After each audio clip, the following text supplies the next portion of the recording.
รถของรัฐที่หับไซต์เวียกงานวิชาเฉพาะต้องขึ้นทะเบียนพร้อมติดกาหมายสนับสนุนโดยน้ำดื่มหัวเสือรถรัฐถือเป็นทรัพย์สินของรัฐที่จัดขึ้นมาเพื่อหับไซต์เวียกงานวิชาเฉพาะ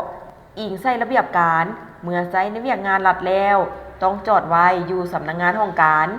ซึ่งอิงตามบทสรุปตีราคาการจัดตั้งปฏิบัติเวียกงาน6เดือนต้นปีและทิศทางแผนการ6เดือนท้ายปี 2025 ของกระทรวงการเงินครั้งวันที่ 16 มิถุนายน 2025 ที่ผ่านมาได้ให้รู้ว่าเพื่อจัดตั้งปฏิบัติดำรัฐว่าด้วยรถของรัฐฉบับเลขที่599ลบลงวันที่29กันยายน 2021ให้ปรากฏผลเป็นจริงและมีผลสำเร็จตามระดับคาดหมายรัฐบาลก็คือกระทรวงการเงินได้เป็นเจ้าการในการจัดตั้งปฏิบัติตัวจริงและได้รับความร่วมมือจากหลายภาคส่วน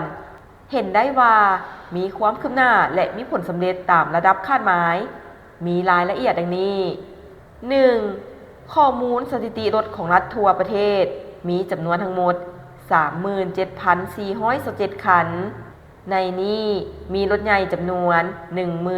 13,379 คันรถจักร 24,048 คันในจำนวนนั้นมีรถของรัฐที่พนักงานบำนาญเอาไปนำใช้จำนวน 3,211 คันรถใหญ่ 2,204 คันรถจักร 1,007 คัน 2. ป้อนข้อมูลรถของรัฐเข้าในระบบโปรแกรมที่ตามแล้วจำนวน 31,327 คันและได้ติดแผ่นกาหมายนำใช้รถรัฐหรือ QR Code ได้ทั้งหมด 27,250 คันในนั้นมีรถใหญ่ 10,060 คันรถจักร 17,190 คัน 3. ผ่านการจัดตั้งปฏิบัติข้อตกลงว่าด้วยการสร้างรถของรัฐฉบับเลขที่169นย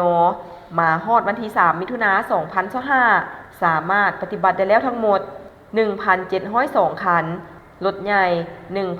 1,583 คันรถจักร119 คันเก็บรายรับเข้างบประมาณแห่งรัฐได้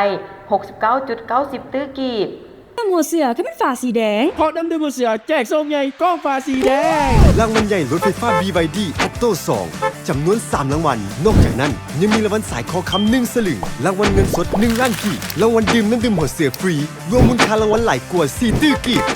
ง่ายๆเพียงส่งรหัสกล้องฝา8ตัวเลขไปที่ Facebook Messenger Page Taker Head แจกรางวัลทุกๆมื้อผ่านระบบ Messenger และยังลุ้นรางวัลใหญ่ประจำอาทิตย์และประจำเดือนผ่าน Facebook Live ตั้งแต่มื้อนี้จนถึงวันที่30 กันยายน 2025นี้เท่านั้น